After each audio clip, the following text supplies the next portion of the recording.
Il corteo nel pomeriggio, la nuova piazza della protesta No Green Pass diventa il portello da dove ha preso il via poco dopo le 13 il giro lungo i canali della città sul Sant'Agostino. Una cinquantina le persone, molti bambini, che si sono godute il pomeriggio di novembre vedendo la città di Padova da un'altra prospettiva.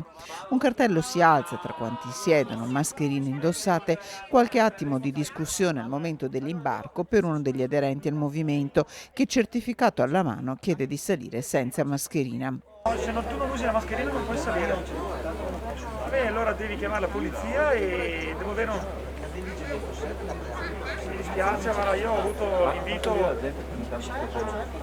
l'invito da parte delle forze dell'ordine di far salire solo chi ha la mascherina o bambini sotto una certa soglia d'età. Esatto. Ben arrivato, benvenuto a bordo, signori, buongiorno. Buongiorno signora, benvenuta a bordo. A dare indicazioni precise gli agenti della questura che avevano compiuto un sopralluogo prima dell'arrivo dei manifestanti. Dal portello alle porte contarine, da qui poi il trasferimento in piazza Garibaldi, da dove si è snodato il corteo con centinaia di partecipanti che dopo circa un'ora e mezza di percorso è tornato al portello per i comizi finali con il pensiero già alle iniziative in cantiere per la prossima settimana.